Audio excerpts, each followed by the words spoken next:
Hi, brothers and sisters. How are you doing? Can you hear the birds? Look at this beautiful tree. Can you feel the wind? Actually, my name's Michelle, and I'm reading from this book. It's called 101 Proofs for the Existence of God. It's written by Jim Stevens, a dear friend, a remarkable person.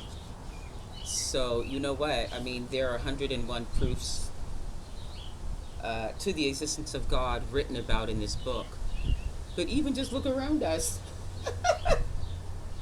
Trillions of different evidences to God just right here. So beautiful. Okay. Well, I am going to be reading today. It's chapter 37. And it's called Information.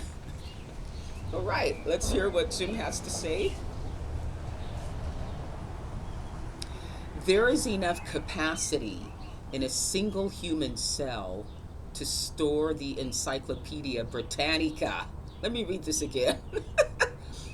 There is enough capacity in a single human cell to store the Encyclopedia Britannica, all 30 volumes of it, 3 or 4 times over. This is a quote from atheist Richard Dawkins. Note, that is just one cell, and your body has over 35 trillion and maybe up to 100 trillion. I don't know about you, but if I came across an encyclopedia that was 3 or 4 times the size of the Encyclopedia Britannica, you could never get me to believe that it came into existence without any intelligence behind it. What do you guys think? But that's what Richard Dawkins, atheist, believes and evangelizes, and probably also makes a lot of money teaching this. And he is quoted to illustrate further the amount of information that could be stored in a pinhead's volume of DNA is staggering. It is the equivalent information content of a pile of paperback books, 500 times as tall. Oh, okay. Let me read this again. So let me read this whole quote again. To illustrate further the amount of information that could be stored in a pinhead's volume of DNA is staggering. It is the equivalent information content of a pile of paperback books, 500 times as tall as the distance from the Earth to the Moon, each with a different but specific content. Wow. Let me say that in a different way for you. The distance between the Earth and the Moon varies, but the average distance is 238,900 miles. Okay, that's the distance between the Earth and the Moon, more or less. Imagine a stack of paperbacks, all different. So that is 11,945,000 miles high. Now shrink down all that information until you can put it in a pinhead.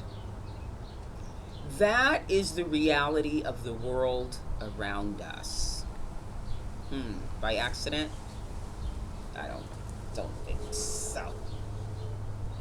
That's how much information exists all around us in every square millimeter of the plants, animals, and people we see. almost incomprehensible. Atheists do not believe there was any superior intelligence behind all that information, behind all this information. Let me read that again. Atheists do not believe there was any superior intelligence behind all that information. Okay? They say it all comes from accidental mutations and natural selection, which I have already written about as processes that lose information. The more scientists discover about DNA and microbiology, the harder atheists have to work to keep believing in nothing as the source of life. But in all the reading I've done in the life sciences literature, I've never found a mutation that added information. All point mutations that have been studied on the molecular level turn out to reduce the genetic information and not to increase it. Note, let me say this in layman terms. The very type of mutation that evolutionists depend on happening billions of times to produce all current life forms has, and Jim has put in capital letters, never, ever been observed even once in the history of science. Wow, okay. So, life cannot exist without order and information. Every living being starts out with a single cell which contains all the information needed to eventually build the complete organism. When scientists try to determine the smallest amount of information necessary to still end up with a potentially living organism, they came up with 256 genes. But they profess this theoretical organism might not be able to survive on its own. More recently, Eugene Koonin and others tried to calculate the bare minimum requirement for a living cell and came up with a result of 256 genes.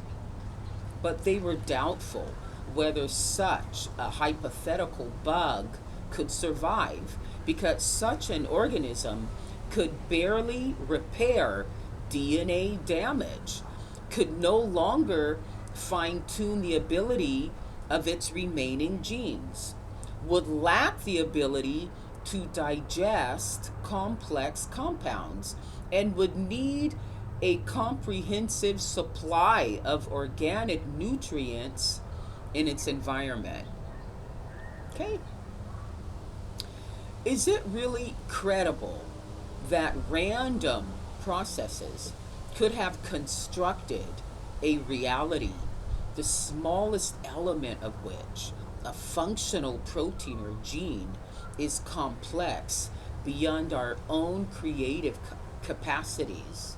A reality which is the antithesis of chance, which excels in every sense anything produced by the intelligence of man, alongside the level of ingenuity and complexity exhibited by the molecular machinery of life. Even our most advanced artifacts created by man appear clumsy.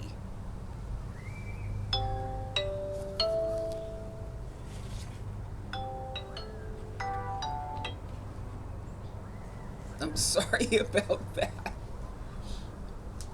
Encyclopedic amounts of information are required for the most basic form of life to exist.